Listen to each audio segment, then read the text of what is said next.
what a green bean field in July reminds me of?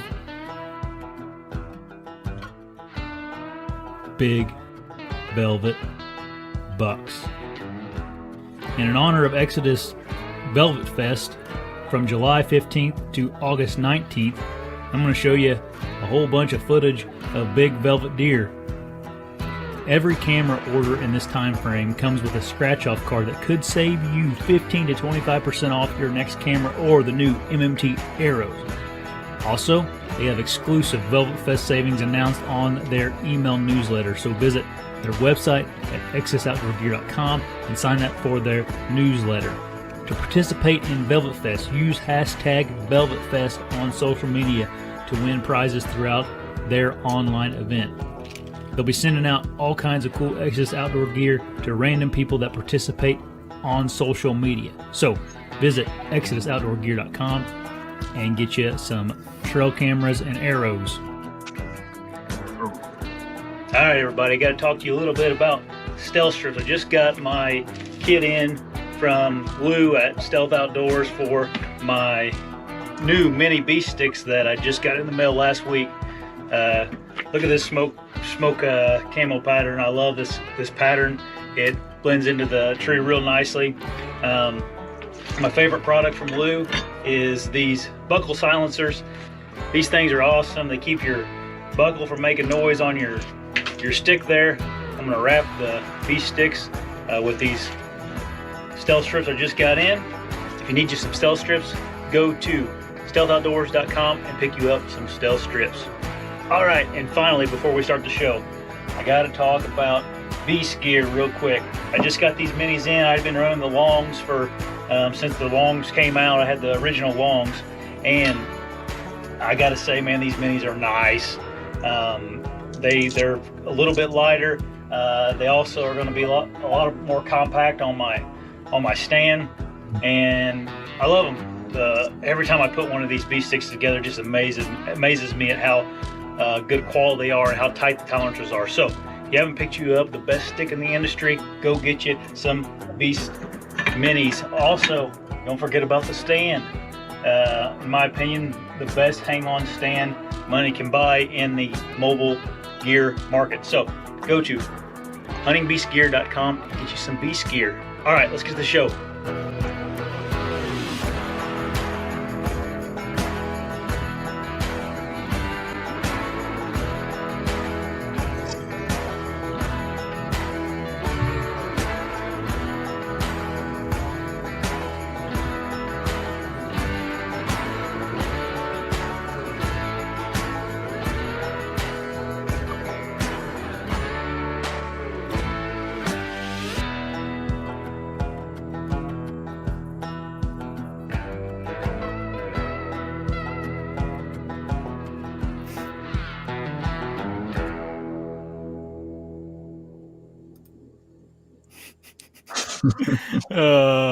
What's up, everybody? Yeah. Hope everybody's doing good tonight. Episode 22, going right along here. Yeah, hope everybody's having a good night and everybody's getting stoked for deer season. I'll be deer hunting in less than 2 weeks now, or at least heading to deer hunting in 2 weeks. So if you'll be what? A bear hunting. Yeah. Yeah. If you guys are, we got a lot of people on already. So if you guys don't know how this all works, me and Dan kind of chit chat for a while, and then you can ask questions in the comments, or you can call in to the channel. Also, I got a subscriber's name down right here to win the beast sticks. The account never got back to me this week. I messaged him on YouTube, left him a comment on YouTube. I even put a post on the Hunting Beast to try to find him, and they never did get back with me. So it gives me another chance. Yep, that's right. This is not you here, but unless you're some you got an alibi or something. But so anyway, I'd have to get you to pull my name. His loss is your all's gain. So maybe one of you here will win the beast stick. We almost made it to 5,000 subscribers before I gave it away. I should have just been patient. But anyway, Make sure if you like what we're doing, subscribe to the channel and like the video. That really helps. You guys, I don't have to tell you to comment. There's always a whole bunch of comments, so I always appreciate that. If you're something I gotta get better at is like most people that watch this watch it not live, right? So like, don't forget to comment down below too if you're just watching it on a Saturday morning or something. Anyway, how's Dan doing? I haven't talked to you today. I'm doing good. I'm alive. That's always a good thing. Yeah. Have you gotten is your barn getting wrapped up now? I think they're done with all the framing, so I think it's just got to get the siding and stuff on now. My dad put a barn in beside my house here today. They did it all today. It's like some prefabbed deal that they brought in on a truck, and it's pretty nice. It's like fully insulated, spray insulated, and it's not a concrete floor. It has some type of a composite floor they put in it. I was going to send a picture of it to you to see if I don't know if you looked into anything like that or not.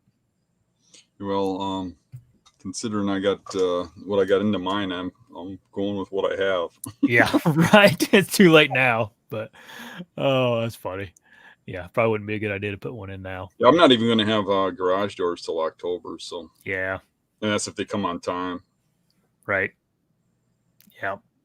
No, I'm sure they will. It seems like things are starting to at least a little bit come back to a normal amount of timing on that stuff. But my dad, he had a concrete guy that's supposed to come and do some of his concrete work, and like last week, he's supposed to come this week, and last week he calls and is like, he's had this scheduled for 6 months or more. And he's like, oh, it's too far of a drive for me to come, and just canceled on him. And so it's like, he's like, crap. So he scrambled around and found him another concrete guy. But anyway, yeah, we're going to talk about our goals this season. I haven't really thought about my goals much. I thought I was just going to brainstorm them with Dan on the podcast and let you guys listen, and then maybe talk about some of the ways people end up screwing up their hunting season and not achieving their goals. So you got any like thing in your mind this year, Dan, that you got set on a goal you want to achieve? Oh, not really. Do you set goals? Not as much as I did when I was younger. I kind of just go with the flow. You know, I'm not, I don't plan on shooting something real small right off the bat or anything like that. Yeah. But, it should be something nice comes in, Pope and Young or something. I'm probably going to shoot it unless I get onto something really big. I was on some really big stuff last year, but I just can't seem to positively make sure that it's around this year. And I've seen some nice bucks this year, though. I went out the other day and went to a new public property, and me and Rick got out of the truck and we walked about 10 yards through a grass field from the main parking lot, and a 150-inch buck was eating acorns right next to the parking lot on a tree line and ran off to the woods. I thought that was interesting. It was a nice buck, but I've seen a lot of nice ones, not a lot of, not some absolute monsters, but yeah. I got one on trail camera this week that it's like, I sent a picture to you, Dan, but like its antlers curl back in. I mean, literally like this. Mm-hmm. His antlers curl in. Yeah, it's a cool rack.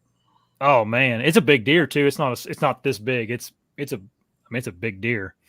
But yeah, it's like 4 or 5 times just like take a 90 and go back inside. If you look at the slob buck, the tines curl back like that. Yeah. If you look close. Yeah. This deer looks like he took his antlers and like shoved them into something and just bent them all over. It's what it looks like. I don't know if they can do that or without breaking them off, but I don't know if they're soft enough during growth to. I think it's probably more genetics than anything. Just you weird. Think? Yeah. Yeah, and I'm real familiar with that. Just the deer that are in that area. I've never seen one like that, but there's some weird ones sometimes, but nothing like that. There's some like palmation and stuff. They bump their antlers. They get like acorns. They get fractures in them, and you get a knot in them. Yeah. Just the way they're bent like that tells me it's genetic. Yeah, I hope so. I hope he keeps them like that. I think that's cool. I don't know if they break off. I hope he doesn't grow another set like that, because I think you're going to kill him this year. We should avoid him. Well, that's a pretty good buck. Oh man, he's a nice one. I meant to. I didn't know if there was like a defect in them and they'd fall like break off or something if they were weak if he bent them or I don't know. No, that'll grow hard antler like that. Yeah. Hmm. I have one. I can't. He's back here, but you can't see him. But he has like his main beam comes out and then it like makes a twist. Hmm. I don't know how he twisted it up somehow, and it's it's pretty cool. Me and Um, Rick put well, actually, I put a trail camera out on a bedding area 30 days ago, and me and Rick checked it the other day and pulled card. It had been out 30 days, and I had 40 different bucks on it, and probably 10 of them were shooters. Jeez. I mean, there was probably 3 that were 150 or above. On that's public land. I don't think I've ever had a card pull like that on private. That was pretty shocking. Not exactly what I thought. And it was sitting on a bedding area, like the staging area from a bedding area. And there's probably 10 different exits they could take. Now, obviously, I'm going to put the camera in the best one, the best exit. And there's what really tipped me off there is when I went in there to put the camera up, there was a buck bed scrape, which told me multiple bucks were bedding there because they're competing over it and scraping out, where the trails come together. So I put the camera by the scrape. I didn't put it on the scrape, but I put it where the trails converge next to the scrape. And I couldn't believe the number of deer I had on that. Not just bucks, does too. I mean, it was just constant. In 30 days, I had, I don't know, like 3,000 pictures. It was insane. That's crazy. That is one thing I noticed when I was hunting in Wisconsin last year is the amount of bucks that are there. Just, I mean, I saw a bunch of small dinks, Mm-hmm. So like, I guess if I wouldn't have hunted Wisconsin last year the way I did, and if you told me you saw 40 bucks on a camera, I'd be like, but I can believe it. I mean, I'd see a few that one morning. I saw at least a few, tiny ones, if not 5, little dink bucks. Yeah, if there's a downfall, I mean, a lot of them were nocturnal pictures, nighttime pictures. Sure. I don't know why, because I'm right up against the bedding. But there's a bedding area adjacent to it, like another couple hundred yards down. So after we got that card back, I wasn't even going to put the camera back. After seeing the card, obviously, camera's going back. So me and Rick went and put a camera there. And then we went down and cameraed the other bedding area because I got this feeling that some of those big bucks were coming from the back bedding area because they were going through the camera, a little after dark or a little before daylight. Mm-hmm. And when we got over to that second bedding area, that was tore up even more than the first one where we got all those picks.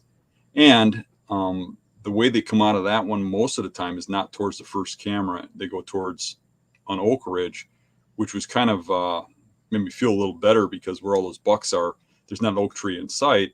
And we have a really good oak year this year. I think in a week or two, they're really going to start dropping around me because they're just starting to drop now. And then those bucks that are in non-oak areas might start disappearing.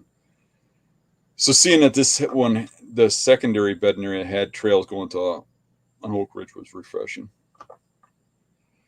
Yeah, I was getting ready to ask you if you thought they were all in there because the oaks were dropping or something in that area, or there's a bunch of something they're eating. Yeah, right now it seems like the ones that I was getting pictures of seem to be going in and out of crop fields. Yeah. But that secondary bedding that they're going to seems like that goes over to oaks. And I noticed a lot of the bucks were coming through in the morning and not in the evening. I think they might be doing a circular route, like leaving that first bedding area in the evening, going over towards those oaks and making their way around in from the backside. So, I mean, it's just a guess, but that's why I threw another camera out so I'd know what was going on. Yeah. Do you think whenever we started hunting together a few years back now, I noticed how like your mind was really thinking about how a deer like uses a property, and you were telling me like a lot of times they're always making like circles in places. Do you think? I mean, is that how most deer act? Is in a circular manner? Like, do you think they work around, or is it some of them go back and forth, or have you patterned anything like that? It's not. It's definitely not all of them. Yeah. But there's enough of them that use that pattern that it's worth noting. I've seen I've hunted some really big bucks that used to come through a property like every 3 or 4 days, and other ones that were like every week, and people would be seeing them on the opposite end of the week, like a couple miles away, glass them and stuff. You see pictures because I mean they're so big they're identifiable. And I got to learning that when the sign was fresh, it meant I missed them, and I wanted to be in there when it was old. And that's the only time I saw them is when I hunted the sign that was old for that particular buck. But you have other bucks that just go from point A to point B and keep doing it. I mean, they're like people. Some people travel all over the country and are in a different state every day, and some people stay in their backyard and never leave their hometown. It's you just have to learn the deer you're after. Yeah. What like if a deer is going to make a circle, and this may be a hard question to answer, but what would a night look like for a deer? Like if he gets out of his bed and at 10 minutes before daylight or dark, what are they typically doing to make a circle? Like I guess how would you tell someone that has a deer on a circular pattern? What do they do? That's a pretty hard question to answer. I think they got bedding areas and feeding areas all around that circle or that circular pattern, and it's just a matter of for whatever reason they just tend to always go a certain direction and they end up where they came from eventually. We were me and you were talking this week. I'm sorry, that was a hard question, but I wanted to lead into too. I mean, before we even go on to whatever you're going to say, it's hard to determine that stuff too. And you might just know that a buck's there every now and then, and you hardly ever see it. But in the cases where I determined it was because I was seeing the buck on the rest of his pattern, or somebody I knew was, and we're sharing pictures or whatever, and you figure out that the deer's over 2 miles. He moved. Well, all of a sudden he's back, and then he's over there, and he's back, and then he's over here, and he's back, and you start realizing, well, if you look where he's at, he just keeps going in this circle. Okay, so I didn't mean to interrupt you. I just wanted to clarify that. No, it's okay. We were talking about how you had a camera pull. I don't know. It's been last week or so, but we were talking about how short a time that a deer will stay bedded. Remember, you were asking me how long I thought a deer would lay in that bed, and I was like, I don't know, 5 hours. And I don't remember what you said, but it was like shockingly short. Yeah. It was a camera over the top of a bed, and I think that it captured a lot of bucks and a lot of does bedded there. And that particular camera, the bucks and the does would bed there on average, I want to say an hour 15 minutes before they'd move. I mean, there were bucks that bedded the whole day, but that was rare. For the most part, they'd come in for an hour or two, and I think an hour or two was average, and that was a little shocking to me to see that on the cameras that were right over the top of the beds, but very interesting. Yeah, a guy just assumes that deer, lays there in the morning from 2 a.m. till whenever, and then lays. I don't know. You always assume that deer's been laying there a long time before you snuck in on it and on its bed. And he may have. To some part, I believe they are, because a lot of those bucks would get up and leave, and a couple hours later they come back, and studying the cameras and then studying historical data on weather patterns, I found that most of the time when those bucks got up and left, it was when the wind shifted. Yeah. And that was one bed in a bedding area. All right. A lot of people think a buck has a bed. That's where he beds. Mm-hmm. But really, they usually have a bedding area. The best spots are within an area. So let's say this area might be like a quarter acre, half acre, something like that, where they bed. And they move from bed to bed, I think. And I think when he gets up and moves, he's just moving over to another bed. He's still in the same bedding area. If you're hunting the same staging area, he's still in there. He's still coming out the way he comes out. And that's part of the reason that when I'm doing these bedding studies, I like to have the cameras on the area of the trails coming out of the bedding areas, because then it doesn't matter what bed he bedded in. He's come past the camera. Right. Yeah, that was a it was a cool little observation you had on that camera. That was a camera you're kind of including in your study, right? Yeah, I'm gonna do a video coming up on that where I'm gonna break everything down in it and show some things I learned in there, some things that backs up what I've always said, and some interesting observations as well that kind of were surprising to me.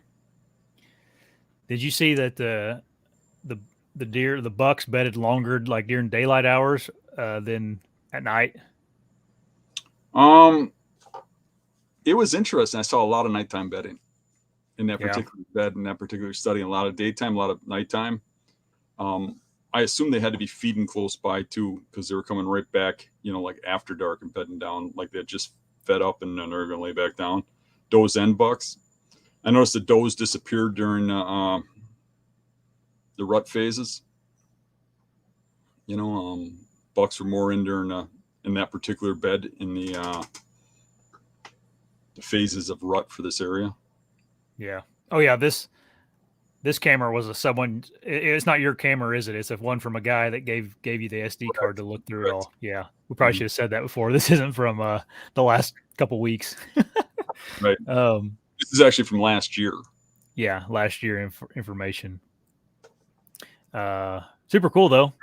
Mm-hmm. I'm excited to see the video you make of it. I know it's going to be it's a lot of information to go through, and me and you were talking. Our minds aren't wired. It's so hard for me to graph stuff.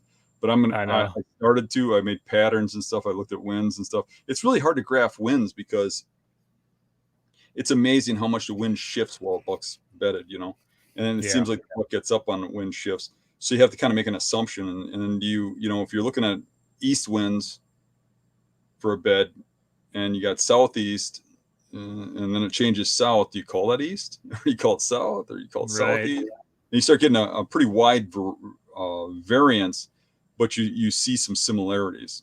Like in this particular case, 90% of the time when a buck bedded there, it was a southerly wind, which is kind of different than what I would have expected. I would expect it to be more of a northerly or a west wind. Why is that? Because of the obstacle to the back. Oh. But south worked. What kind of terrain was it in? Swamp. Oh, okay. Anyway, do you got any goals for on all your out of state hunts? Yeah, to kill stuff. Yeah. Yeah, when I go out of state, I generally want to kill a nice buck. I don't want to go kill some dink or something. But I think I'm a little looser because I'm only there for a short period, and it's a bonus if you get one on one of those travel hunts. But that changes real quick if there's a reason for it to change. Like if I see a giant buck, and I think I got a chance at that buck, I might just all out that buck or nothing, But I usually go with a looser attitude about what I'll shoot. Usually, 120 class on up or something, or not that I necessarily put a number on it.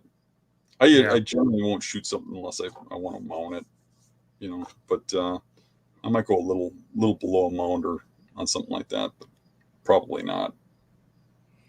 Like I said, I don't set goals as much as somebody else. I'm always interested in, I'll have people tell me these, I don't know if they're trying to impress me or what, but they'll say, I only shoot 160 and up. And you think, really? And if the property you're hunting doesn't have a 160, you're just not killing a deer that. You're just going holding down tree stands. Right. Basically. Yeah. There are people like that, though. I mean, there's some people that are pretty disciplined. I'm not one of them, but yeah. And for me, I mean, it's not about scores. Right. It's about, but I get that it was at one point. There's stages in your life, and I went through that stage of trying to be the big shot, shooting all the giant bucks, and got to the point where that wasn't all that much fun. Fun is just hunting big deer and patterning them and killing them and moving on to the next one. That's fun. Yeah, and like there's not a whole lot of difference in like the excitement level for me after, shooting a 130 or 150. I'm like, I'm pretty excited either way, I haven't I shot anything. love shooting those just old monarchs that I've got some history with. Yeah, for I like sure. it when, if you're going to ask me what kind of buck I want to shoot a buck that I've known for years, that's eluded me, that's got a history, that maybe he has a bunch of people after him, and I want to walk in there, figure him out, take an educated guess on where I'm thinking he's bedded for the day, based on the wind, based on the terrain, based on my scouting, set up in that one tree in that whole freaking marsh where he could possibly be killed out of, and have him get up in the bed that I think he's going to be in and walk in and I kill him. That's what excites me. I mean, doing that with any mature buck, regardless of rack size, is you can't explain it to somebody who hasn't done it, but it's a fulfilling thing when you look at that entire woods and realize that you put it together right and you did it. That's a thrill. Yeah, for sure. I think that's something like when people that go out of state, they don't realize. I think whenever you think about going out of state, I think you got it in your mind, like, the guys on the Hunt in Public or show you've watched on TV that, they traveled somewhere and killed a big deer. And it's like, that's not reality. Like the Hunt in Public guys, obviously they're probably some of the best group of guys in the country at traveling and going and killing a big deer, but there's like a bunch of them doing it, to get the content. Mm-hmm. And I'm sure there's more times than not they don't get one, but since there's 5 or 6 of them, it adds up over the year. And I think that's something that I think is important. Like when you go out of state, it's usually not easier than wherever you're hunting at home, Right. Well, that depends. I mean, sure. I've gone out of state to places like in Iowa and stuff that is just so phenomenal. It's way better than when I got at home. Yeah. However, that kind of conflicts with what I like, what I got in my heart. I know business-wise and doing this as a profession, I'm better off going to the same states, same spots that I've gone to in the past, because once I got them figured out, I can come back and kill big bucks on a regular basis at those other states. Mm-hmm. But what's in my heart is going to some place I've never been and pulling the rabbit out of the hat, going into a place blind, figuring it out and killing the buck. I love that. There's nothing I love more than that. But that's a hard task to complete. Oh, yeah. Yeah. Especially in 5 or 6 days. Usually by the time we leave, we're getting it down, Yeah. And I mean, Iowa's like an outlier. Like you can't even hunt that place 5 or 6 years, you got to wait to hunt it. So, but like if you're going to drive down to Kentucky this year and think you're going to shoot a 140-inch deer velvet, it's like, man, it's rough, to go out of state. And I think a lot of times people that go out of state used to have this like in their mind about how it's going to be better than where I'm at. And it's like, you kind of need to have a different attitude about it. It's going to be, a new adventure for you or a new thing you're going to learn. And yeah, maybe after you do it a number of years, you'll get proficient at it or figure out a spot or whatever the case may be. Another thing a lot of guys don't do is they don't scout their trips. They got a lot more things in their head that they believe are going to happen or what they think about the hunt. Yeah. When literally they'd be better off, rather than going on like a 7-day hunt, they'd be better off going on a 5-day hunt and going on a 3-day trip earlier in the year and doing some scouting first.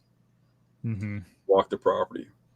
Now, I mean, you and I were both looking at doing Iowa this year. However, with all of our points, we still didn't draw.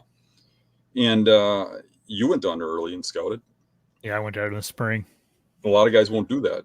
And then it takes you a lot longer to hunt. And it's funny because these same guys will knock me because when I'm on a trip like that, I scout in the mornings. And they're like, Rut, you're in the tree all day long when I go on one of those trips. Well, how the hell do you go down there without scouting, hang a tree and sit in there all day, get down and then go to a different tree, sit there all day? You got to scout at some point. So I don't know if they're just picking a spot on a map or what, but I really want to look around and get in a spot where I can actually kill one. Yeah. And like Tim, Tim's deer he killed in Iowa last year. I think Tim went down there. I don't know if Tim's on or not, but for years in advance. Like he was going every spring for like 3 years in a row, he went down there knowing I'm going to draw, probably going to take me whatever number of years to draw Iowa. And he was going every spring. He'd go down there and scout a new area or confirm what he was looking at and all that. And I think that was a real good idea on his part. If you got the time, you know. Mm-hmm. A lot of guys aren't going to do that. I was kind of shocked when he told me that. I was like, oh, wow, you put a lot of effort into going down there. Yeah. Yeah. I think when we do our adventures this year that we film breakdowns, we should let you on your show here pick someone from the public to come along with us. We should. Yeah, I think we should specify they have to film their hunts though. Right. But beyond that, just like somebody that's got a small channel or something or films, come along. But before everybody starts sending applications or something, I think wait till it gets a little closer, and then we'll let Josh announce it. Yeah, I think that'd be cool. I think people get fired up about that. I think a lot of people start filming.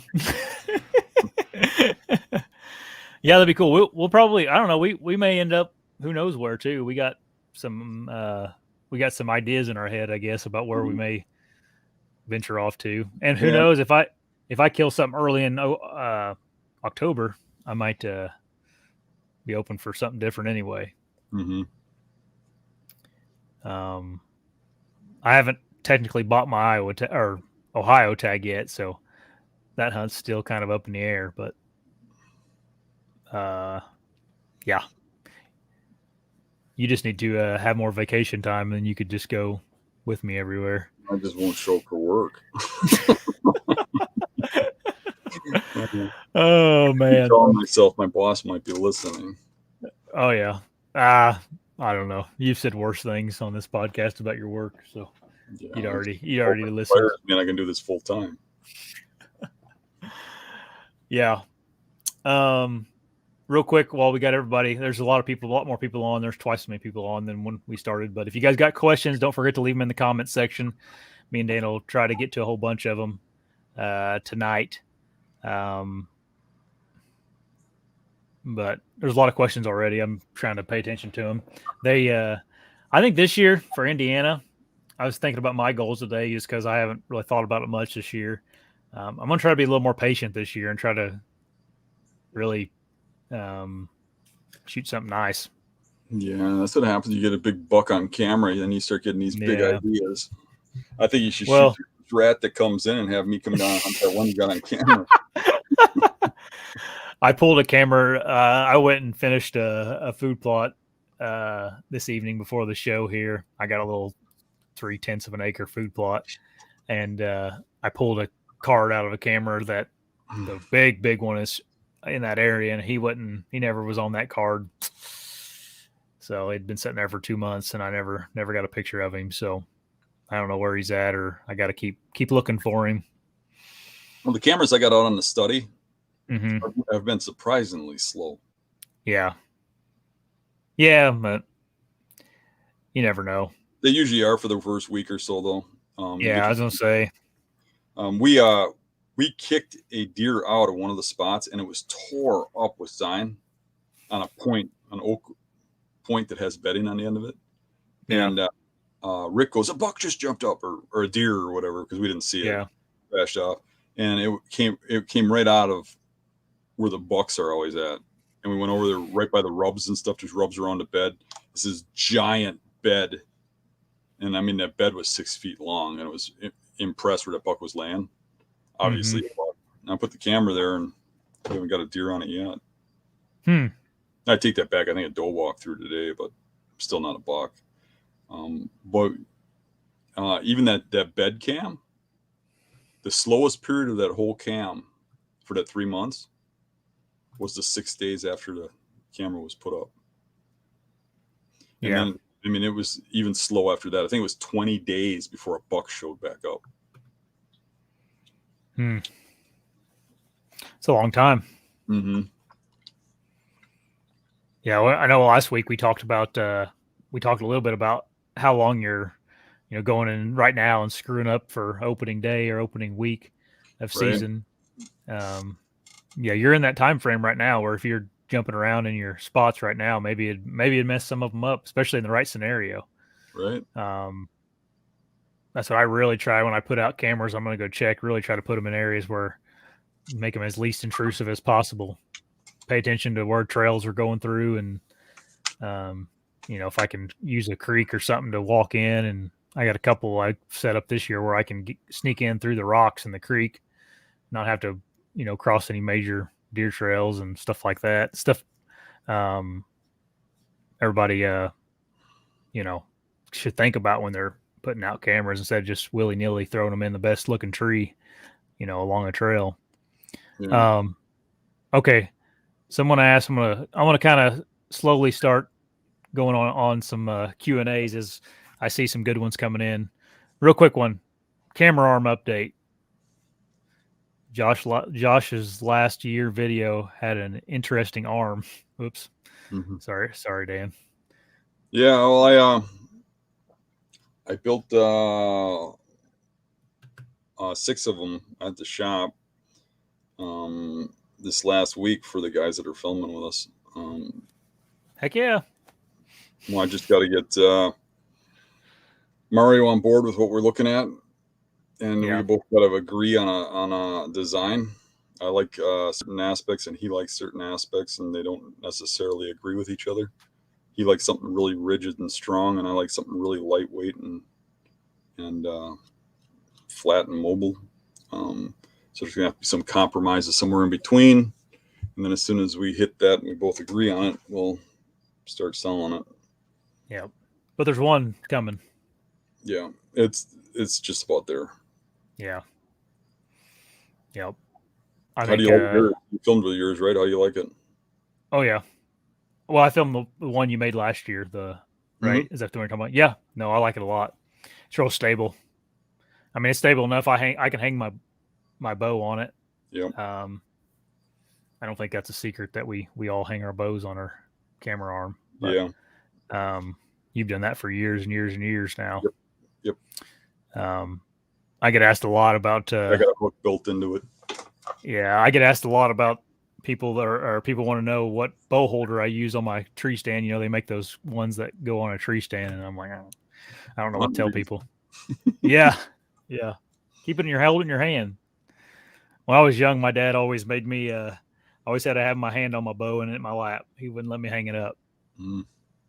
It's probably a good idea for a young kid, 11 years old, shooting a bow. But yeah, I hold my bow. Do you hold your bow very much, or do you always leave it hung up? No, I drop it while I'm snoring. No, I hang it and watch, and then I just slowly get it. I usually try to hang it in a manner that I pick it up and it's right there where I need it. But, yeah. I think that's actually less intrusive than trying to pick your bow up and straighten it out or getting around a branch or something or a tree. Yeah. To have it in a ready position hanging there already. Yeah. So I usually clip a limb or something and put it off there. The only one time I don't is if I don't have anything to hang it on. But generally, like you said, I'm putting it on my attachment, my bow attachment on my camera arm. Yeah, I don't. People have them on the side of their stand. Those bow attachments in it. I don't like that. I'd rather have it on my map than that. Yeah, and I don't. I mean, I built an original. The original Hunt and Beast stand, I built a bow holder right in the middle of the platform. Yep. And it was expensive. It was going to put the cost of the stand way up, and made the stand heavier because I had to bulk up the stand to take that opening without it having, so it could withstand a 300-pound weight. And I just decided to screw it, take the thing out of there because I didn't like it, and I was just making it to make people happy. And really, I'm better off making a stand that makes me happy the way I want to hunt. And then I can sell it with a straight face, right? Right, that's right. And I always find I don't, people put that stuff on the side of their stand and whatnot, have attachments, and it's like, what? I mean, a quarter of the time probably I got my stand wedged into some little spot or something, and it'd be like it wouldn't work anyway, and then it'd just be something sticking out to not be able to use. I am convinced the overall majority of hunters just hunting like trees and woods, because where I'm killing deer, the trees are so miserable. There's always some real screwed up way of getting a stand in there. You know, it's hard to get a bow in there and everything else, and you just have to make something work. And that's the gist of it. I mean, a lot of times there's not room for a bow to be on a specific spot on your stand. You have to make a room for it somewhere. Yep. Something else that I see a lot of people do that I don't understand is they'll take these little packs and put them on the seat underneath their seat. Have you seen them guys doing that? Mm-hmm. There's little military packs or something that goes underneath your seat. And I'm like, to me, not the whole purpose, but a big reason I like a light stand is the ease of hanging it. Mm-hmm. You can hang it so quietly, so efficiently. It's not hard to hang. It's like, then you put 6 pounds of whatever the crap you got in that pack is attached to that stand. All of a sudden your stand went from weighing 7 pounds or whatever it weighs to 12 or 13 pounds because you got this little pack attached to it. I don't understand that at all. I don't know. I see an awful lot of guys with giant freaking backpacks out hunting. I got everything I need is in a pocket in my vest. Yeah. Except for my bow that's in my hand. Yeah. I'm fairly minimalist too. I mean, if I didn't have, I have a lot of camera equipment I bring with me just because I'm a little bit of a nerd when it comes to that kind of stuff. I wouldn't have a pack, and this year I'm not going to run a pack at all. I got another way of carrying it all in. So, but yeah, I got a little bit different camera setup that's not as big. So, anyway. Just something I've always like wondered. I'm like, why do you guys put that stuff on your stand? Like, it's just, to me, it's kind of productive. Anyway, you're still using your old hunter safety system, right? That's what you carry around everything in. Yeah. When you're getting something new, it's starting to stink a little. Yeah, you've had that thing since, I don't know, since Jesus walked the earth or something. You've had that forever. Yeah, they gave me that way back in the 90s. Yeah.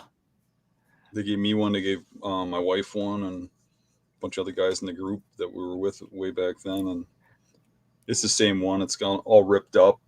And it's got those giant buckles on it where the newer ones don't. Yeah. I should probably upgrade. I was always thinking about designing my own. I always wanted one for a mobile guy. Yeah. I don't know when that'll ever happen. I just don't have time for all that crap.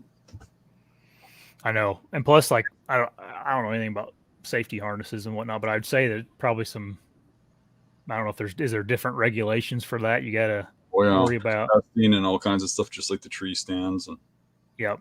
There's certain ways you got to put the stuff together. There has to be like a certain type of sew stitch that'll rip apart so that you don't fall to a shock. You know what I mean? So that the portions of it give. It's there's a lot into it. Yeah, I imagine so. I had the hunter safety system for a long time too. The one with the vest on it. Mm-hmm. It says like Team Realtree on it or something like that. So one of the biggest things for me, which is you know, probably not going to shock you, but it might shock some other people, is I am a slob and I will lose everything I have if I don't organize it. And my way of organizing it is that vest has a pocket for every item that I need. So, you know, my saw goes in one pocket, my rope goes in one pocket, my camera goes in one pocket, and, you know, I think that's about all I take. Yeah. But if I'm in the Northwoods, but each pocket has a thing, including my bow release goes in a pocket, because otherwise I end up out there and I got no bow release. You know what I mean? And I'm on some trip 3 hours from my house. So I have everything in a pocket. And that's the best way I can be organized is I just grab that vest and I put it on and I make sure that every one of those items goes back in that pocket as soon as I'm done using it. Yeah. I'm the same way, Dan. I'm not organized. If you could see my desk right here in front of me, you'd be shocked. And then I have to have like everything in a certain spot and kits for hunting and stuff, or else I'll lose or forget something. That's usually my problem, is I'm forgetting something. Yeah. You can ask my wife. I'm super scatterbrained when it comes to that. But for deer hunting, I'm usually pretty good, and I usually have backups and stuff. Here we go to shout out to Savannah Outdoors. Thanks for the dono there, Savannah. Red Bull Bills. I'm not sure what that means, but probably something with energy drinks for Dan. Oh yeah. Gear is something that it's funny. Like on this channel, I put the clips up, and like the top 10 are like almost all are gear related. Like when me and you talk about gear, that's what people like to hear Really? us talk about. Yeah. There's some tactic ones obviously that are really good too, but like when we talk about what bow we're shooting or whatever, people just love that. What broadheads we shoot. And it's something I don't really think about a whole lot. I like thinking about gear. I don't really like talking about gear because I have like my own opinions about it, and I don't really like to argue about them just because it's like, I don't know, it's just what works for me. That's the way everybody needs to be. I mean, I don't argue with anybody about it. If something's working for you, use it. Yeah. Yeah. So yeah, and that's what people I get a lot of messages on Facebook, and a lot of people ask me questions about what I use or this or that, and it's like, I use a G5, broadhead, but I'm like, it's only because I've used it and it's worked for me for so many years. I've never tried anything else. Maybe you need to use something else. If I told Dan, the thing with broadheads is, man, yeah, everybody shoots different. Everybody's bow will shoot different broadheads differently. Yeah. I've had guys that shoot a broadhead right next to me to shoot it perfect, and my bow perfectly tuned next to him. I can't hit the broadside of a barn, but the particular broadhead I'm picking shoots great, but won't shoot great in their bow. So it really pays to shoot a few broadheads before you choose. Oh yeah. Which it kind of sucks because, I mean, you got to buy a pack of broadheads. But if you got a bunch of buddies in your group, you can get some old ones or something, Yeah. Or maybe if they got some old ones laying around at a pro shop. Yeah. Yeah, I don't know what the answer is to that. I wish it could probably start. You know what? I need to look it up. But there's a company where you can rent broadheads off of them to try out. Rent them, huh? Dang it! Yeah, they don't have to be sharp. You just have to, Sure, no. But I think you can get on their website and just like, I want a G5 Montec, I want a whatever cutthroat, I want a Muzzy, and I think they'll send it to you. I don't know. Don't quote me on all that. I could have dreamt that last night or something, but be a good business. Yeah. Trouble maybe someone return the crap. Maybe yeah. Well, it depends. I mean, if you want to, especially some of these broadheads, like some of the like broadheads that are heavier. I mean, it's not out of the question to spend $100 on 3 of them. So you hate to buy something like that and not end up liking them, Mm-hmm. So it'd be worth spending. I don't know what the cost would be to rent a broadhead for a week, but I wouldn't imagine it's that expensive. But yeah, like if I'd have recommended the Montec, the G5 Montec to you last year, that didn't shoot very good for you at all. So you'd have been like, what the hell's... It didn't, but for a lot of my friends, it's shooting awesome. Now, I don't know. It might shoot better now because I got a whole different bow setup. Yeah. But I've killed... I was shooting those. I can't remember what year I started shooting them a long time. I killed a lot of the deer behind me with that G5 Montec. I mean, I just... Strikers work really well for me. Yeah, a lot of people like those. Also, I've never shot them. I never really had I never changed. I mean, I shot some heavier stuff a couple years ago, but it wasn't, if anybody on here has like a pro shop, mm-hmm. or they do a shoot. I know Nikki, she might be on there. She works with Ojibwas, I think, bow shoots. Mm-hmm. That could be something they could do where they have like a shoot where you get to try all the different broadheads. Yeah. That would go over huge. If I was looking for a broadhead, I'd even go to something like that. Go and be able to try a bunch of different broadheads, go up to a booth and shoot them. Yep. That'd be cool. Or even if a guy went around and traveled to the deer shows and did that. Everybody's because the show we were just at had shoots. I mean, people were bringing their bows and shooting. If you added that to it, people would really go for that because, like you said, it's so hard to find broadheads to shoot. You got to kind of guess and buy some, and Yeah. you hope you pick right. Right. Everybody's commenting now. It's called Broadhead Connection, is what that company that will let you try out broadheads. So shout out to them. They already got the idea down and are doing it. Nice. Yeah, that'd be useful for sure. My wife's sending me a bunch of questions here. She's on the ball today. Good job, Maddie. Yeah, we thought about having her on and talking about just like spouses and like how to get along, and I don't know, I'd probably call the podcast something like how to let your wife hunt, how to make your wife let you hunt more, or something like that. She was up for it. She was actually her idea. So we could have your wife on and my wife on, but we couldn't. Well, actually, we can't because my wife is locked in a room for 2 months because she said that she didn't know if I should hunt opening day. So 2 months she gets let out of the room. I just slide a little food under the door. So maybe we can hear from your wife. Yep, she's up for it. I hope we can maybe. I can say that because I'm here because I'm out of reach of your wife from her strangling me. Maybe you could barter. They're sleeping, so I get away with that. Maybe you can barter your wife into, hey, if you do this, I'll let you out early. So last year I let her out early for dragging that buck out for me. Carol doesn't listen to like any of your stuff, does she, or watch your shows or anything? You hear stuff, but right. If it's on Facebook or online. I mean, when I was a lot younger, I wrote an article that was meant to be humorous about, and I mocked her as Satan and had her fly out of the house and land on the hood to try and stop me. And I talked about how I threw her off in the third turn and then went and shot my buck. And that was printed in a local newspaper, and she was really ticked off about that. I had to apologize. Well, I wonder why. It was just funny. Yeah. Anything by it. Yeah. Thanks, Jack.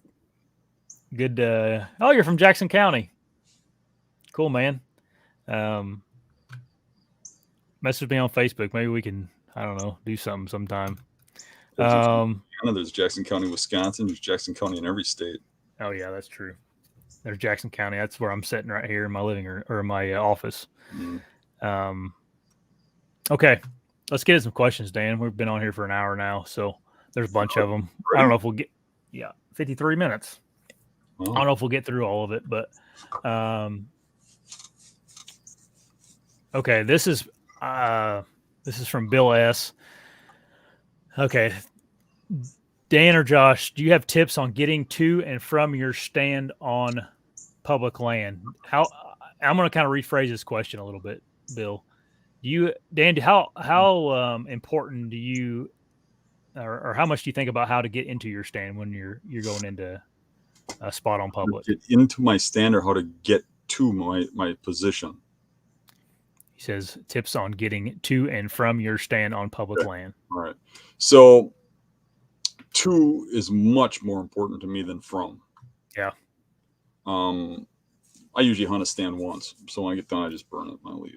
The only difference is if I know there's something around that I want to target, then I got to sneak out. Then it gets a little difficult. But getting to my stand is very important. I'm thinking about what that deer's monitoring, sight, sound, smell, and then figuring out the best, cleanest route to get in there. I mean, there's times when I'm hunting next to the parking lot and I'm walking a freaking half mile in a huge loop and circle to get to hunt the buck. There's a spot in hill country where in western Wisconsin where there's a parking lot that's down between two giant hills on public land, and there's an axis that goes straight out from that parking lot. And the biggest buck on that property is always sitting right above that parking lot, watching that parking lot. There's just a perfect ridge there. It's right along the road. Number one, you'd have to climb a cliff from the road to get up there. Number two, the parking lot is right below this hill. Nobody's going to park in that parking lot and climb this hill right alongside the road up there. So this buck never gets any human interaction up there. As a matter of fact, the first time I went up there, there's old sheds laying all over the place. I don't think people went up there, period. But what I have to do is that buck is watching that parking lot, monitoring people, so he knows when there's somebody hunting there. It's a small parking spot, so not a lot of people park there. I mean, maybe on weekends and during rut, you see a little more activity or gun season. So when I park there, I just got to make believe I'm one of those people, take that trail all the way out, then curve around up that ridge and come back. And I got to go like a half mile to hunt a deer that's right next to the parking lot. You know, you got to do what you got to do. And every situation is different. Sometimes you luck out and it's a really simple, easy walk straight to the tree kind of thing. And sometimes you got to be a little more careful. Yeah. Oh yeah. And like the worst case for me around here is hill country. Like, man, there's sometimes I walk a long ways out of the way because, you know, ridges are pretty long here. We have real long ridges, and sometimes you can't be on sight advantage too. Yeah, I was getting ready to say that, and they can just see forever. Mm-hmm. So I may have to walk. You have two different wind directions. You have downwind and you have thermal wind. Yeah. So you don't ever worry about exit then, really. I mean, I do, but not too often. Yeah. Usually I just get down quietly and leave, but I don't really concern myself. I figure once those deer come in during the night, they're going to know where I was. Yeah, right. I'll think about it a lot. Like if I'm hunting my private, you know, my few private farms I have, especially because they're small, and then like I have other people hunting them there, so I don't want to mess it up totally for my dad or whoever else is going to be hunting there. One in particular, you know, there's that you can really easily walk out of there. You have to walk through the crop fields. You know, you walk through the crop fields and you'd be right to your truck. But it's like that's where most of the deer are. Whenever you're leaving, you know, most of the deer have made their way out to those crop fields, and it's like, you know, you leave 30 minutes after daylight's out, then just walk through the middle of that crop field. It's like, man, you could be boogering up. And like, you know, people will say like, I don't hurt anything. And it's like, maybe not for most deer, but the deer you want to shoot, you know, a big buck, I don't think they care if they see you during the day or at night. They don't like it, you know. Yeah, that's my opinion. So I do agree with you to the point. I mean, like, if you're on a property and you don't want to certainly don't want to booger stuff that you're going to be hunting. Yeah, I'm the same for the spot that I'm in. Yeah, I think I'm already boogering that when I'm in there. Yeah, but like Dave's farm, we would always, you know, walk the far edge of the property line, where our scent would usually be blown across the line onto the neighbors, where it's just open fields, rather than walk right through the deer coming back. You know, it's just good practice. It's you know, rather than kick the deer out of there every time you're in there. Yeah. Yeah, I totally agree. Jordan, man, Jordan's from Jackson County, I think. He says, Josh, do you see the lack of rubs as I do? Yes. In hill country, I tell people all the time, man, a lot of times you just got to trust the terrain, trust what you're seeing, because it's not, you know, there's not as much edge in places like that where deer like to just make a whole bunch of rubs and lay a bunch of sign down. But I don't know. What are your thoughts, Dan? Do you see less? I assume Jordan's maybe talking about hill country. Another thing down here, Jordan, is we don't have as many bucks. We have a lot of good bucks, but there's not 40 bucks running around on a trail camera like Dan does. So there's not quite as much competition. Therefore, around here, they don't lay as much sign down. But I saw a ton of sign when I was down there, but then again, I was hunting like Peak Rod. Yeah, right. Were you even in the hills? Oh yeah. Mm-hmm. Specifically rubs? Yeah, scrapes. Not as many rubs. There seemed to be more scraping, but yeah, he's talking about rubs. I don't see a lot of rubs. I mean, not like you do, you know. Yeah, you see more rubs here, but I think there's more deer. Yeah, exactly. And it's going to sound stupid, but it's really not. The more the bucks, the more the rubbing, and it might sound corny, but literally it's like twofolded, because the bucks rub not just for does, but they rub because they're competing with bucks. Yeah, so they rub more when there's more bucks around. So if you have like one big buck, he's not going to hardly rub at all. If you got two, where they cross lines, they'll compete and rub. So they rub more than just 2 bucks would normally rub. And every time you add deer, they're rubbing more than they'd usually rub, in my opinion. Like at Dave's farm, when we first started hunting there were more big bucks than there are now. And then when CWD came in and they started giving people tags like crazy, and people just started wiping out the population. They were killing tons and tons of deer, and they knocked the population way down. Well, when the population was higher with big bucks, the main bedding areas had rub lines going into them like you wouldn't believe. Huge rubs and stuff. And now there's still big bucks there. And when you see a big buck, it still comes out of the same big buck bedding areas. But there certainly ain't the rubs like there used to be, because it's usually one big buck bedding in there and he's got no competition. Yeah. That was kind of my point. I wasn't talking about, he was asking about rows specifically around here. Man, you'll find them for sure, but not like it is whenever, like when I went scouting in Iowa, is every freaking tree had a rub on it. It seemed like, it's unbelievable, but it's because, to your point, it's because there's a probably a few mature deer per mile, or if not more, per section. Matter of fact, out by me, I'll see the really rubbed up bedding areas are usually 2-year-olds. The mature bucks usually stand alone, and if they hang in an area quite a bit, there won't be a lot of rubs.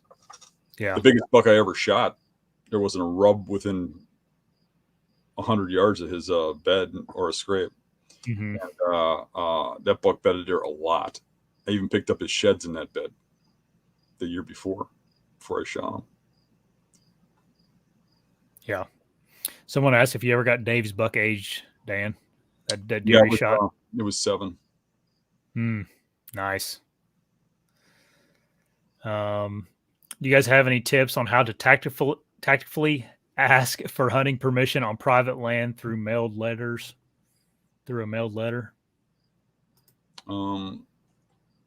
It's hard to intimidate somebody through a mailed letter. It's easier to do it at gunpoint. Yeah. I don't know. I've tried that, and it's not easy. No. Usually they just ignore it. See, the thing is with people giving permission is because nobody really wants to give permission. It's not like I'm sitting here hoping somebody sends me a letter asking me if they can hunt in my backyard, or that I'm hoping maybe they want to cross my yard with an ATV or a snowmobile trail or something. Yeah. But say the snowmobile trail wants to go right through my yard. They send me a letter, I'm going to be like, geez, and I'm going to throw it in the trash. Yeah. But they come to my door and they're like, hey, come on, man. I really want to cross your land. Everybody in town wants to use this trail. It's hard to say no to your face. Yeah. I really think that you're way better off talking to a guy face to face. But you can send out a lot of letters without having to go to doors. And nowadays, going to doors is not like it used to be.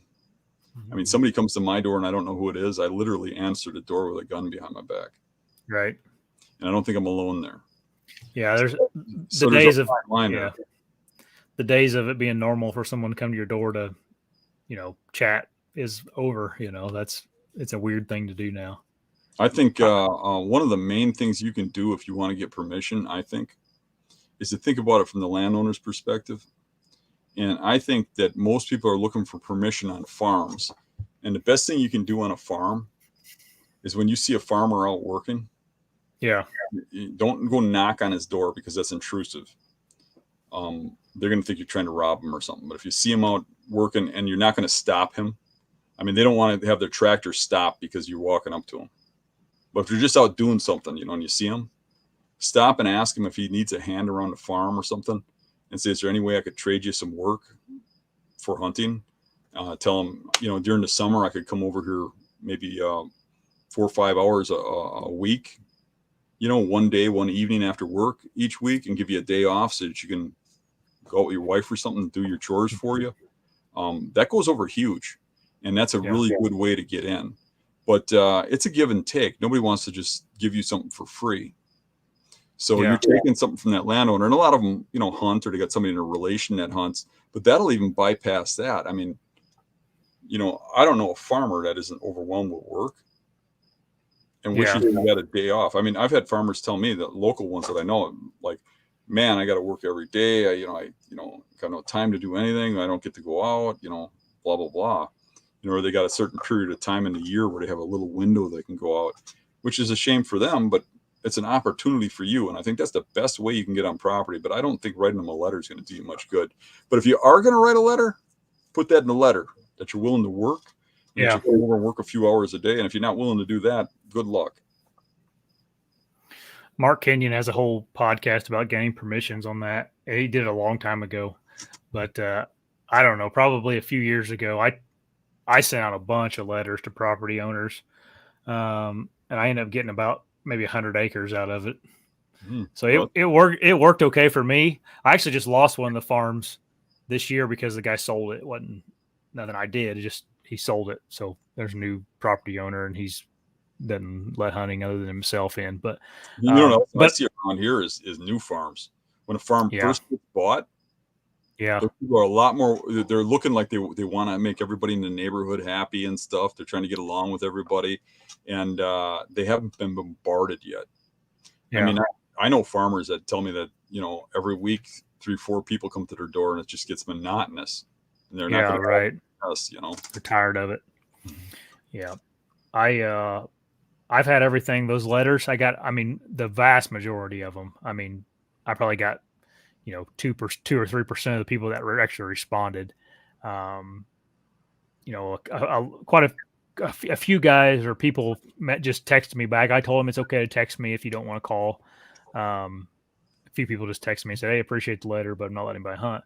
One lady, she was from Kentucky. Not that I'm stereotyping people from Kentucky, but she called me and left a message on my phone and was like, "If I see you even on my road, I'm going to call the my husband works for the sheriff department and we're going to have you arrested." And I'm like, "Jesus, lady, I was just asking if I could come. I'm not going to be driving down your lane." And I did have a lady, an older lady. I noticed she wasn't from the area. She owned some land around here. She was from Maine or something. And I sent her a letter. She actually called me and we talked for 20 minutes. And she's like, I just don't want anybody hunting. I'm afraid you're going to get hurt out there and blah, blah, blah. She was such a sweet lady. And I thought at the end, she was going to let me, but she's like, "Let me think about it. Right now, it's still going to be a no. But he's like, if anybody's going to get the hunt there, it's going to be you." And I'm like, "All right, just let me know, So I don't know. It's probably, it's the vast majority of letters are a waste of time, but, and I'm talking, I sent probably 40 out. I put a lot of time and effort into it. Did you offer anything? Yeah. Oh yeah. I put in there, I was talking about mowing yards for them, helping them if they had any chores they needed done, or I'm kind of handy with woodworking stuff about doing that. I got on another thing, most people work somewhere, so a lot of times, my old company I used to work for, we had plants all over the country. And so I'd make friends with people. That's how I got on these farms in Iowa. I'd made friends with people at a different plant. And the one guy happened to be a farmer. His family was farmers and they had land. And I didn't make friends with him because of this. He just happened to have some land in his family. And so I contacted him when I was going to draw Iowa, or I thought I was going to draw Iowa. And he's like, "Yeah, you can come and hunt." But I took my drone while I was there and I flew it over their farms and I took some nice video and snapped some cool pictures of their farm, aerial photos of their farms. And then I made a frame out of a piece of bardenwood for them and I mailed it to them for a gift for letting me do that. And a lot of times, if we're being honest, most farmers, they don't, $1,000 probably isn't going to sway them, or $500 where throwing them a bunch of money. A lot of times they don't want the hassle with someone being there. The money isn't the issue. But doing something like that, a gift for them. And I'm not talking, a gift card or anything like that, but if you could do something special to where it's uniquely for them, that goes a long way. Mm-hmm. I know not everybody has a drone they can fly over a farm and take a picture, but yeah, one thing with me is I found that a lot of local farmers here approach me asking me if I can make them a part for the tractor that they can't get no more because they got a 1940 tractor. Yeah. Or if I can weld something for them or have it repaired because of my background in machining and R&D.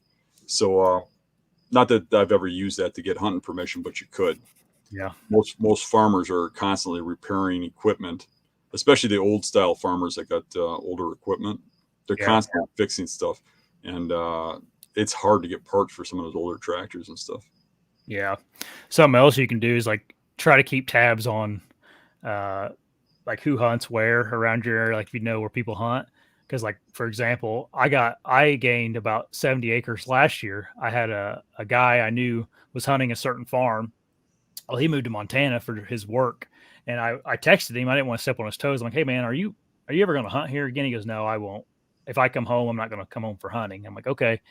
Well, I drove by that farmer's house the next couple of days, and he was outside working, like you were just talking about. He was just outside in his shop working, and I saw him walking outside. And I just pulled in, and he knew my family. He didn't specifically know who I was, but he knew of my last name essentially. And I just went and talked to him. I was like, hey, I know so and so moved away. And he's like, yeah, he did. And he's like, I'm like, you care if I hunted there? I already talked to him, and he said he's not going to hunt there anymore. He goes, I need a deer hunter in there to watch the place. You go ahead. You can just have the whole place. I'm like, all right. So that's just stuff like that. And I probably should specify, like, that doesn't work everywhere. Like some places people are more friendly about deer hunting, but like, if you go to Illinois or Iowa, you're probably not going to be able to just, it's probably all leased up, or where there's actually real money for people to be made on deer leases. But anyway, we can quit talking about private land. We're going to get a bunch of people mad at us. Right. But the thing is about private land is that it's always got some attachment. I was thinking about when you said that about it don't work with everybody.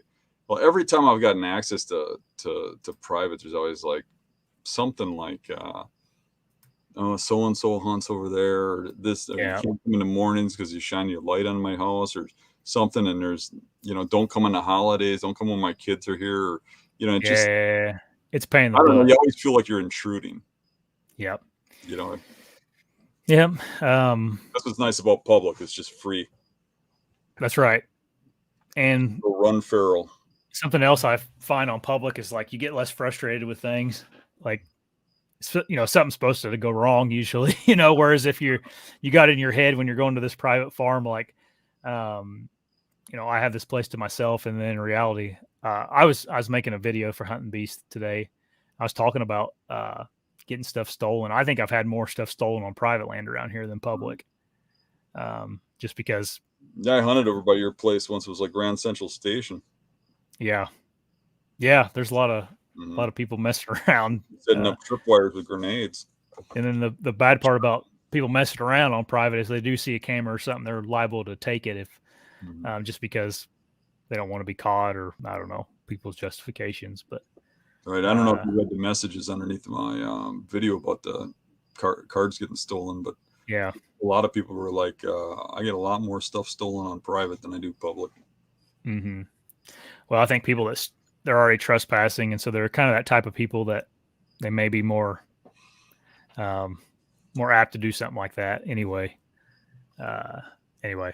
someone asked, "Are we coming? Am I coming to Nebraska?" I'm assuming you're talking about me for opener. Yep, leaving next week, I guess. End of next week, whenever it is. I don't know. And the only thing that would stop me from being right beside you is a bear tag. Yep, maybe me and Dan will come there together next year. Unless I'm bear hunting. I got a lot of tags coming up. I got Michigan coming up. Maine. I might go to Maine on a bear hunt. Yeah. Screwing up my early season deer hunting. Yeah, but that's fun too. I don't know. I love bear hunting. Yeah. Looking for the questions here. Do we have a spare? Buck Slater asked, do we have a spare bow we take out of state? See, I want to sell mine and use the money for a new one, but I think it'd be smart to just keep one. No, I never shoot two bows the same, and I get used to one bow. I just I take one. Yeah, I'm the same thing. I've always had to sell one. You could take a recurve and a compound, right? Yeah, I could. I just never do. It's not always good to leave them in a vehicle, like especially recurves. It's not real good for them if they're in the heat and stuff, or whatever extreme temperatures. They could delaminate, and most of them won't anymore. All the stuff's pretty good, so it's usually not an issue, but yeah, I never have. It's not. I mean, I'm not saying it's a bad idea to have a backup bow. My wife, this has been a long time ago, but we were going on a hunt and she opened her bow case and somehow her string had got cut or exploded. And she was, obviously you're not going to be bow hunting with a string that's broken. And we have no idea how her string got cut, but, I wish we had another bow then. Bow shop, Yeah. The problem is though, is like, if you're got a busted string or something, they don't always just have those sitting on the shelf to redo them, Yeah, I was hunting in western Wisconsin, and I blew the string and cable off my bow, and I looked around the cabin I was staying at and found that the bunk bed beams got about the right spread, and I got the bow between that, and with all my might I put my legs against the bed and pulled with my arms and had my kids string it while I pulled on it. And I strung one in the swamp one time too, using 2 trees when I blew the strings off of it by getting limbs between the cables. Which I've never had to have a spare bow in all these years, so I think that might be just a little paranoid. I mean, crap happens. You could have something happen, but all these years I've never had it where it's cost me a hunt. You could dry fire your bow and lose a kisser button. Yeah, I've had that happen. I know you have. You care if I tell that story on here? Go ahead. All right. So my very first ever hunt with Dan Infalt, we were in the parking lot on public land, and he pulls his bow out of the truck, and I'm like, "Oh, is that forged bow you shoot?" And he's like, "Yeah," and he pulls it back. And I don't know what you did, but it slipped out of your hand and you dry fired the bow. So here I was thinking like I'm hunting with this like professional deer hunter, that's going to have all of his stuff together. And the first thing he does was dry fire the bow. I'm a horrible human. I just know deer. Oh, we ended up leaving because all your crap fell off the bow. Like it shot the kisser button off, and I think that may have been all it came off of it. Yeah, and it came off like 22 bullets, so who knows where it landed. Yeah, we ended up going to a buddy of mine, Chris Cooper, who's a professional archer, and he fixed you back up. But anyways, one thing I was going to comment on extra bows is I do have a portable bow press I keep in my not my safe, my bow case. It's just it's like a cable that pulls. You can press your bow with it. I know how to work on a bow enough to set one up and whatnot, so I could fix something if something goes wrong. I just have it in the bottom of a bow case. So I've never been good at working on bows and stuff. I just don't have the patience for it. Yeah, I just had Chris, my buddy, teach me pretty much everything I know about it. So I know enough to where every time I got 5 spare minutes, I'm in a swamp somewhere. Yeah, I know enough to tie in a peep sight and anything that would go wrong outside of a exploding or a limb coming off I could fix. But I've never had any. I mean, I've never had too much issue out of state. Okay, another question here. When hunting swamps that surround lakes, do waterfowl hunters hunting on the lake in boats spook deer that may be bedding in a thick security cover not far away? Or do the bucks not care? They certainly move the bucks. So I always like the period in areas that got pheasant hunting and duck hunting. When both seasons come on, it puts those deer kind of in the middle. It really limits the cover they can be in, But here's the thing. I mean, if a place is insecure because of duck hunters and stuff, I mean, there might be some early season bedding there, but there's probably not primary bedding where they bed all the time because those duck hunters, older bucks will be used to that. So they'll have different areas. There's certain spots where they're really remote and stuff, and they're not where duck hunters go, and they're not where pheasant hunters go, and they're not where squirrel hunters go.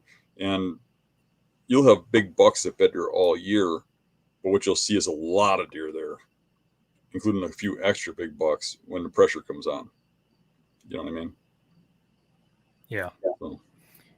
We don't have I hunt hill country a lot, so we don't have a lot of, I don't have to worry about duck hunters typically. One thing I noticed around you though that we don't have nearly as many around here is squirrel hunters. Mm, You guys have a lot of people that squirrel hunt around you. yeah, it's gone down a little bit. It used to be even more. Yeah, really. Yeah. I don't think I've ever ran into a squirrel hunter in Indiana I during was deer season. I was hunting an island out in a marsh in gun season, and I watched two guys zigzagging through the marsh trying to kick up deer, and they kicked up this pretty big 8-pointer. It was a nice buck, and they started shooting at it, and ended up getting it. And there was a whole bunch of yelling and stuff going on, and I was like, "What the hell's going on?" Well, they were going along the waterway in cattails that were like, spotty 8 feet high, and then there'd be an open area. And they got the buck in an area where the cattails were low enough to see it, and they gunned it down. And it turned out there was 2 duck hunters in a boat in camouflage. They don't have to wear orange during gun season. They were in line with this buck, and the bullets were going past the duck hunters, so they're all yelling at each other. And it ended up, I got a showing of this from the tree. I watched the whole thing unfold, and they ended up, apologizing for not knowing that they were there. But I mean, they were a mile and a half back into the swamp. You wouldn't think there'd be a duck hunter in the cattails, which is kind of why you got to know your target and beyond. But the duck hunters they loaded the buck into the duck boat.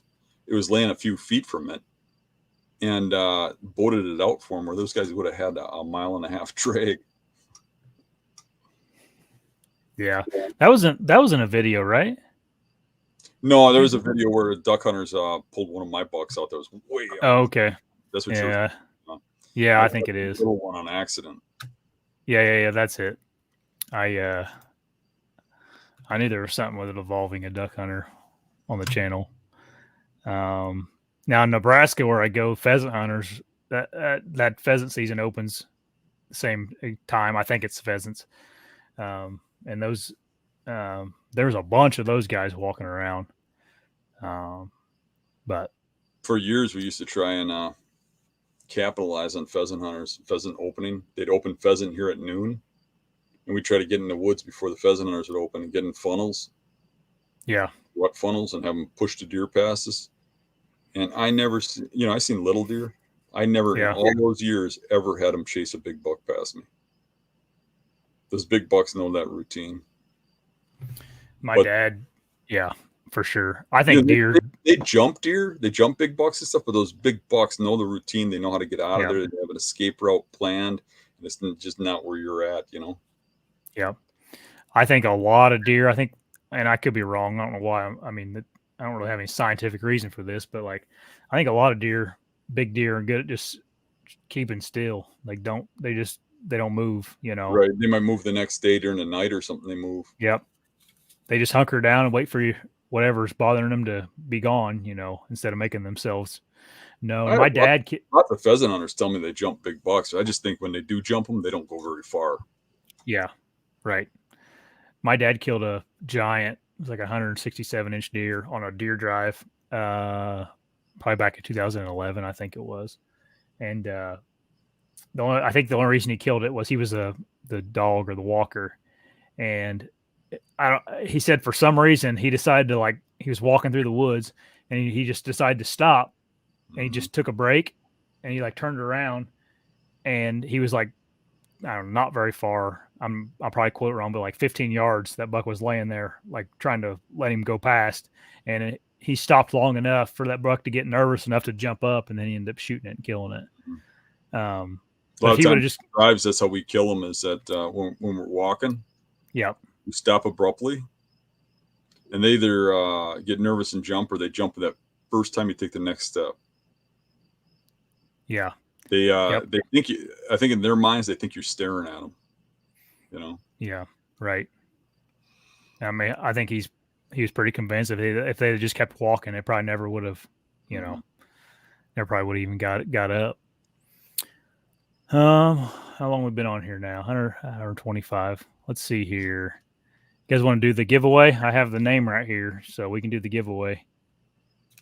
Ready? Dan Infalt. Oh, jeez. Farrell M. Farrell is a guy in my style. Farrell, yeah. Yeah, that's how they spell it. So if you're on here, or if you see this later, make sure you try to get a hold of me on Facebook.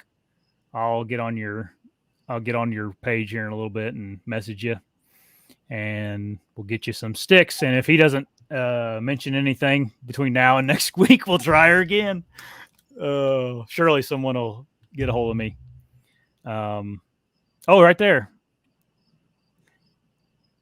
I think that's him. Farah Brava. Yeah, man. If you have me on Facebook, message me your address and I'll get it over to Mario and he'll send you the sticks. So congratulations. He's commenting a lot now. Yeah, he's on. Is he Farrell, or is he is that his actual name? Maybe his name is Farah Brava. I don't know. I'm not sure. Cool, man. Hope you have. We may be pronouncing your name wrong. Farrell. Yeah. Do you already have a set, Farrell, or is this your first one? Let us know in the comments. You already have a set. I always wonder about that. Like, this guy probably has 2 sets and a couple stands or something crazy. But you're gonna get attacked by everybody if you say you have a set. So you better just say, no. I always wanted a set. No. I still use a big game climbing sticks that are 47 pounds. I hope that's the case. Yeah, you gave I remember on the workshops last year, the year before, you gave away a set, tree stand and sticks, and it was real cool because the guy, he was like, struggling with money and just got divorced and had 3 or 4 kids that he had custody of, and it was real cool. Like, it couldn't have been a more perfect person to win them. I wish you could just get all the benefits of giving something away and still have just give it to the absolute perfect person that needs it, Good deal. I'm glad Farrell is on here so I can make sure that someone actually gets them in this week. Cool. Now I have to figure something else out to give away. Make sure you guys like and subscribe, because the next giveaway you'll have to be subscribed anyway, so you might as well get a head start on it. I thought about making I'll just see what everybody thinks. I thought about making a self bow. I've made quite a few of these and giving one away, but this is a lot of work. This my time and whatnot is it's a pretty big investment into something like that. But I thought about doing that, but I don't know if people are into that. I'm kind of a weirdo. But anyway, that's something I'm thinking about doing for a giveaway. Here we go. Do you prefer to sit or stand more in trees? How about you, Josh? Honestly, I probably sit most of the time. If I was being honest, I don't stand. I mean, I'll stand if necessary. If I feel like I'm going to have something come in from behind me or something like that, I'll stand. But sitting, I usually sit. I fidget too much if I stand. Yeah. I want to be perfectly still. So I sit almost all the time, but I'm always listening, watching, and paying attention. I'm not sitting on a freaking phone, which I think is a problem nowadays with people. So I'm observing. I'm out there to enjoy nature. That's what I'm there for. That's what I do. I don't sit on a phone. So I'm watching. I'm paying attention. So then when I do see something or hear something, I'm ready. And then I slide to my feet real slow. And I put my back up against the tree and get my bow in front of me and try to be part of the tree. Because I think from a sitting position, those deer spot you real easily in most trees. Every now and then you get a setup where it's really good, where you can get away with sitting. But I actually shoot better standing too. And if something happens, like the deer suddenly turns and gets behind you or something, it's easier to just turn and shoot when standing.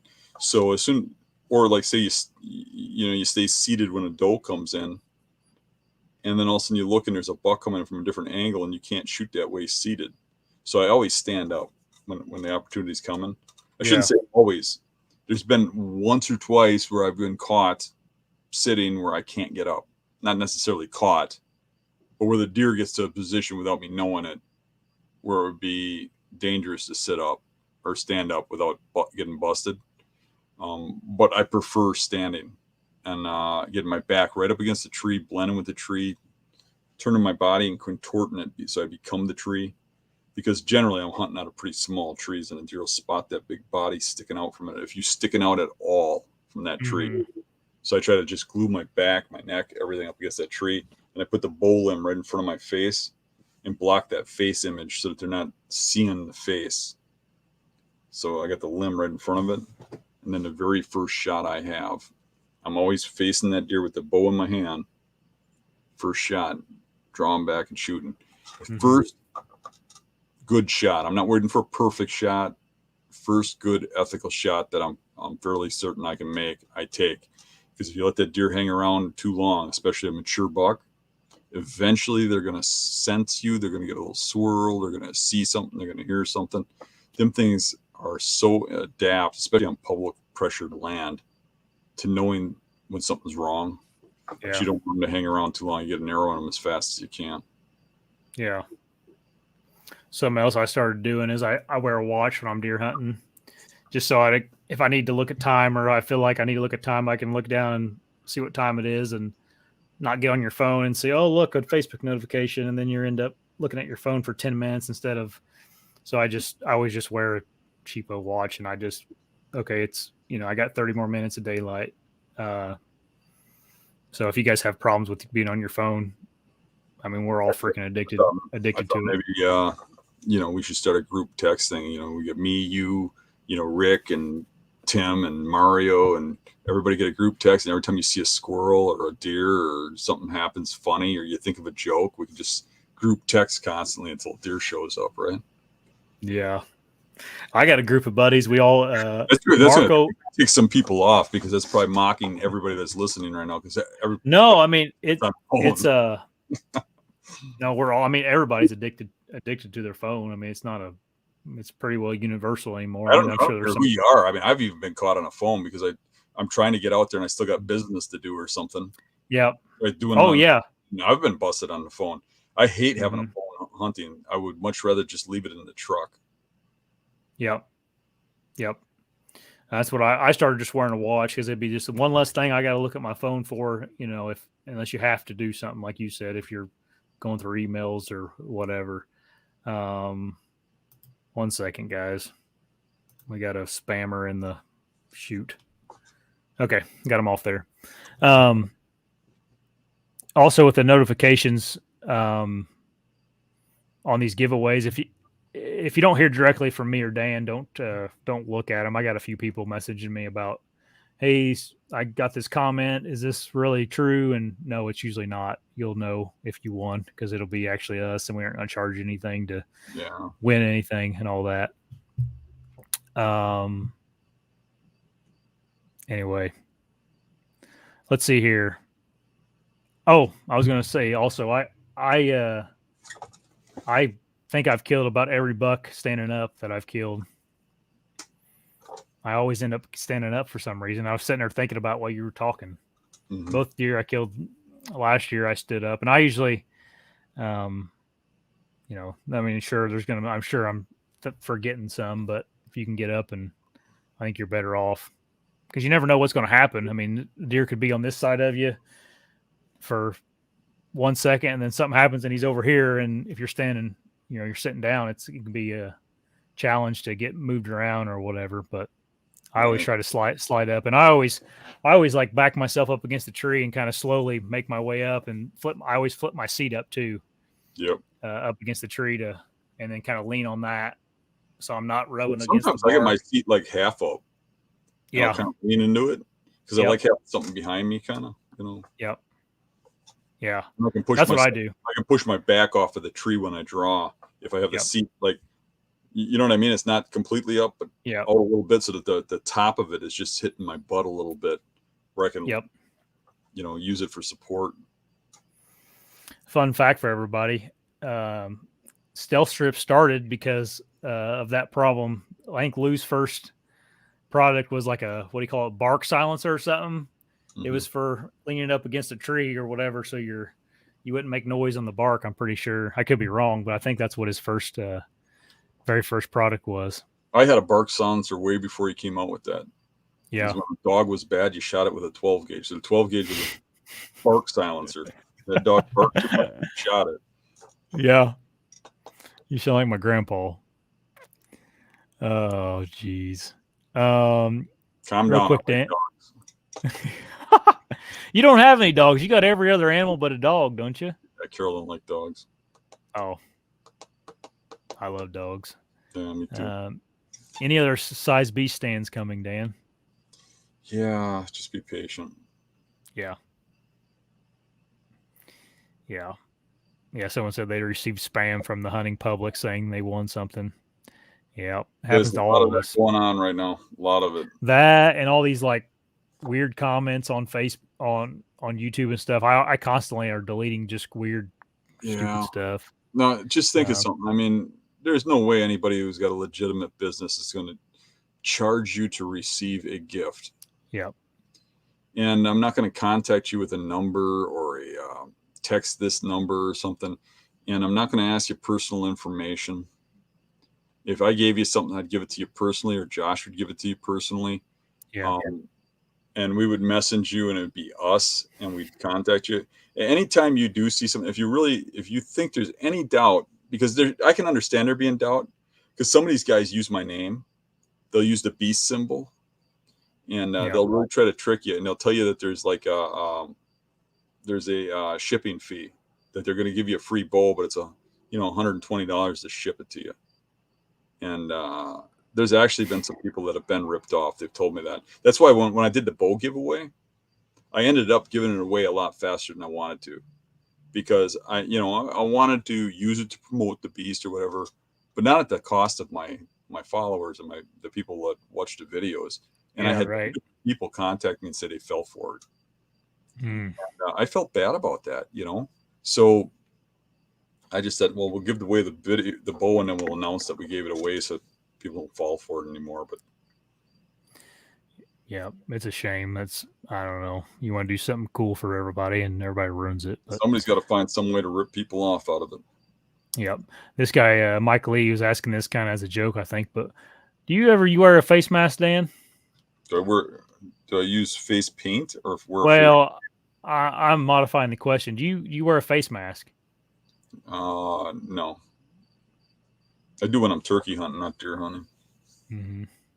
I do like to block my face up, though. I don't think a face mask is a bad idea, because I think deer pick up on faces a lot, especially eyes. But breaking up your face somehow, like I use the limb of my bow, ain't a bad idea. I hate face makeup crap. I've never really had a problem with it. I just use the limb of my bow to block it. And I mean, I've been busted by deer seeing me in trees, but it's usually because I'm in little tiny skinny trees and I'm a huge blob up there, out in an open area.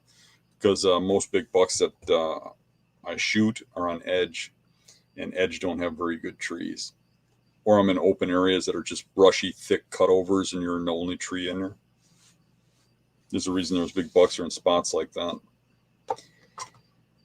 This part of that one-time sit too is they're a lot less likely to notice you in a tree if they've never smelled anybody around it. Then they come back when they're like their normal crap. Where if it's a tree that commonly gets hunted, they'll slip in there and look at the tree.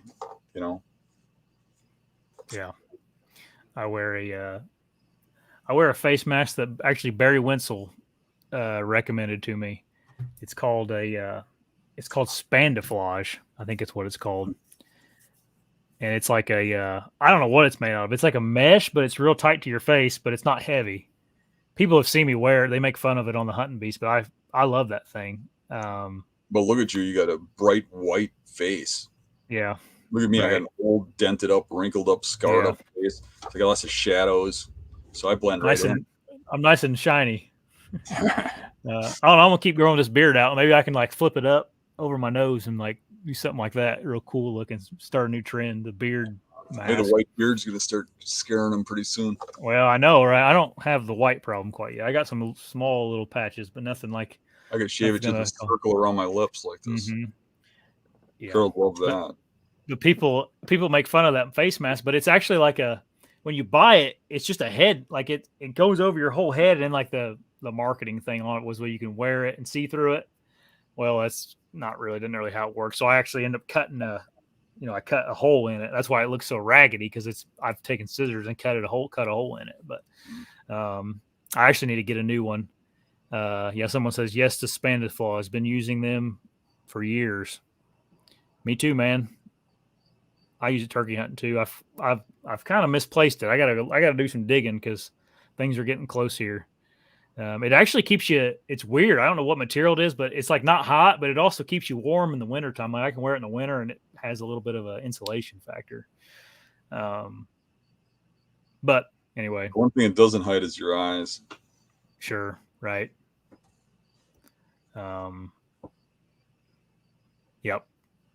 Yep. Cut holes for the eyes. Yep. It's a full deal whenever you buy it. All right. We've been on here for a long time. I'm looking to make sure there's no good questions. Here is actually a good question. When you're in those skinny trees, how do you deal with the wiggle factor? That's actually can be an issue. Yeah, it has been an issue. I try to make sure I can just stand still. I got to stand up as early as possible, settle down, and be real careful about drawing the bow and stuff. It is an issue. It takes practice. Yeah. Yeah, there's not anything you can do about it other than just try to be still. And if you're the kind of guy that has a lot of adrenaline and starts shaking, you're done. Yeah. Got to be kind of cold, stone cold to do that. Just yeah. Not much you can do about it. Get real skinny. Mm-hmm. Don't weigh much. Here's a good question. What if we get notification that you're going live during last light of my hunt? He's talking about getting on. He let this whenever you're talking about getting on our phones. You can get on your phone for that. Well, if it's hunting season, I don't think you're going to see us live on last light. No. Well, maybe we're tagged out in that home. I was just say, me and Dan will tag out and just like get on here at like, I don't know, 30 minutes before legal every night. Everybody get one yet? You guys can go live with us, and we can film our hunt, and we can watch it with you. I think times and days might vary a little more during hunting season because of our hunting. Yeah, we'll probably. I could see us getting on a little later sometimes, as long as it's nothing crazy, or weekends doing it during the weekend, maybe during the day or something. But I think me and Dan both are going to try to do it at least once a week still. But yeah, tonight was a good night. We had almost 300 people on for most of the night. So not quite that many, but close. So anyway, everybody, thanks for getting on. Make sure you subscribe. You'll have to be subscribed every time I give something away. So, go ahead and get her done. Now, what are you going to give a lollipop? Yeah, I don't know. A few people like the idea of a self bow. This one, it probably won't be as nice as this one, to be honest with you. This one has rattlesnake skin on it from Texas. And then I ended up making it a recurve. I heated the limbs up and bent them into a recurve. If I got you skin from a critter that I killed, could you make one with that? I have some camera card thief skin. Oh wait, I wasn't supposed to say that live. Yeah, that'd be pretty savage. using someone you killed as a bow backing. I have it's not in here. I have a. I hope he's raw. You probably got him shaking again. I have a rawhide backed one that I made a couple years ago. That's pretty cool. It's deer backed, but yeah, that stuff. That's when things start to get a little more expensive when you got to buy. Unless you go out and catch yourself some rattlesnakes and skin them and dry them and all that. But I didn't do that. I bought it off a guy. And you better not get famous. You'd be wearing like one of these rattlesnake belts with a giant buckle and cowboy hat. And yeah. That fancy bow there. Jeez. Yeah, it's pretty cool. cut a notch in it every time you kill a deer. That's a bow. I don't have any deer with this one yet. I missed a turkey with it 2 years ago, or no, that rawhide back when I missed a deer with it. I've killed a whole bunch of deer with a longbow, probably a dozen or more, and a couple a turkey and a hog, but nothing with my self bow yet. I need to actually just hunt with it a little bit more, and I'll kill something with it. But anyway, all right, everybody, thanks for getting on tonight. We will talk to you guys next week, probably Thursday again. See you guys. See you, everybody.